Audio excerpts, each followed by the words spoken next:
Have you ever felt like you study English every single day? You watch videos, memorize vocabulary, learn grammar, but when it's time to speak, your mind goes blank. You panic, you overthink, you worry people will judge your accent, and suddenly you feel like maybe you are just bad at English. But what if I told you the problem is not your intelligence? The problem is not your accent, and the problem is definitely not your grammar. The real problem is that most English learners believe completely wrong ideas about fluency. And today, I'm going to share some harsh truths about learning English that nobody talks about. But once you understand them, your confidence, fluency, and speaking skills can completely change the way you think you gain fluency. So stay with me till the end. You will always make mistakes. Let's start with the biggest truth. You will never stop making mistakes in English. Yes, never. And honestly, that's perfectly normal. Even native speakers make grammar mistakes. Even English teachers forget words. Even fluent people say awkward sentences sometimes. But English learners believe this dangerous idea: I must speak perfectly before I speak confidently. And that belief destroys fluency. Because when you become obsessed with perfection, you stop speaking, you overthink every sentence, you panic before conversations. And instead of improving, you freeze. Here is the truth: fluency is not about perfection, fluency is communication. If people understand your message, you are succeeding. Think about children learning their first language. Do they speak perfectly? No, but they speak constantly. That's why they improve so fast. So, from today, stop saying, what if I make mistakes? Start saying, mistakes mean I am learning. That mindset shift changes everything. Speakers care less than you think. This next truth might shock you. Most native speakers are not analyzing your grammar. They are not secretly grading your English. They are not sitting there thinking, oh wow, she used the wrong preposition. No, most people are simply focused on communication. If you are ordering coffee, giving a presentation, talking at work, asking for directions, people mainly care about one thing: can I understand you? That's it. In real life, people see you as a coworker, customer, student, business owner, friend, not as an English learner. And honestly, many native speakers actually admire people who speak multiple languages because learning another language is hard. So stop acting like every conversation is an exam. It's not an IELTS speaking test. It's just communication. And remember, some people may judge you, but people judge everything in life. That's human nature. Don't let temporary opinions stop permanent growth. Watching videos is not enough. Now, here comes a painful truth: watching English videos all day will not make you fluent. Yes, videos help, but watching is a passive learning, and passive learning feels productive because it's comfortable. You sit there, you listen, and nod your head, and you think, wow, I'm improving. But then someone asks you a question in English, and suddenly your brain crashes. Why? Because speaking is a skill, and skills require action.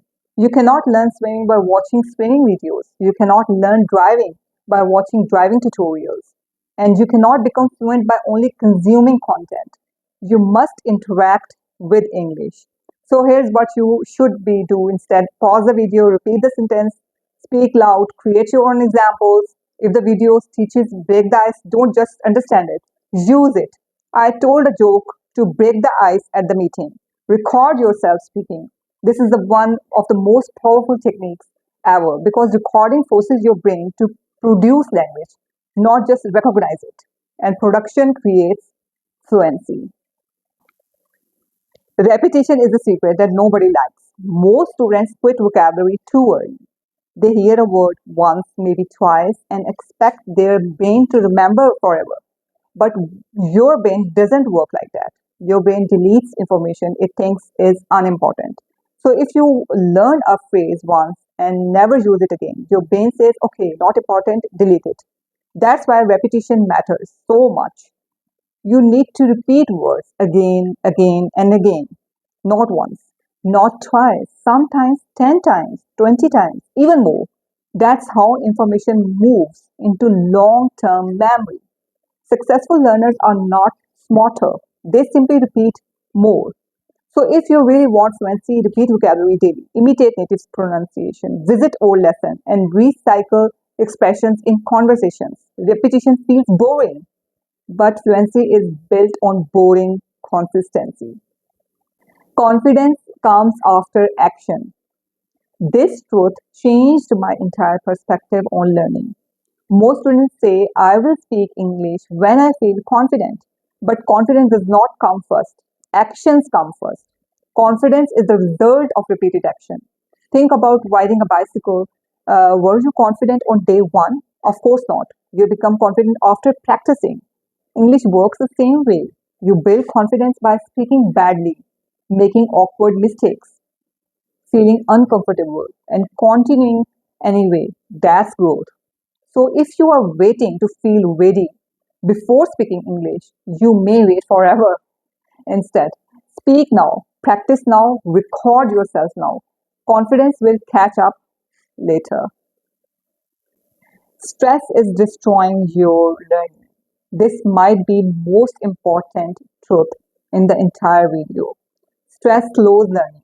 When you are anxious, your brain literally struggles to process information efficiently, and sadly, many students create unnecessary stress for themselves through perfection, comparison, unrealistic expectations. They compare themselves to native speakers or to that one fluent student online, and they think I'm so behind, but you are comparing your chapter 2 to someone else chapter 20. That's unfair. Relaxation is not laziness. Relaxation improves learning. When your mind is calm, memory improves. Speaking becomes easier, listening improves, and confidence grows naturally. So stop turning English into a suffering. Language is communication, not punishment. The more you learn, the less you know. Okay. Have you ever noticed this when you were beginner, English felt simple, but now that you know more about English, English suddenly feels huge. Idiom, slang, accents, phrasal verb, advanced vocabulary, and now you feel like I know nothing. That feeling is actually a sign of growth because learning exposes you to how much more exists. Beginners don't realize how deep a language is. Advanced learners do. So don't panic. If English suddenly feels endless, that's normal. It doesn't mean you are getting worse. It means your awareness is expanding. And honestly, learning never truly ends, even for native speakers. So my final message from this video is that some of the harsh truths I want you to recap that you will always make mistakes. Native speaker hear less than you think. Watching videos alone is not enough. Repetition is essential. Subtitles should be used wisely. Confidence comes after action. Okay. Stress slows learning. So don't take any kind of stress. Comparison destroys progress. Learning English is a lifelong process, and here is the most important thing I want you to remember. You do not need a perfect English to live a bigger life. You just need a courage to communicate. You so speak imperfectly, practice consistently, relax more, and trust the process because fluency is not built in one magical moment. It's built through hundreds of small, imperfect conversations. And one day you will suddenly realize English no longer feels scary. If this video helps you to rethink language learning, then hit the like button and subscribe for more advanced lessons, fluency tips, idioms, phrasal verbs, and real spoken English. And tell me in the comments which point you like most. See you in the next video.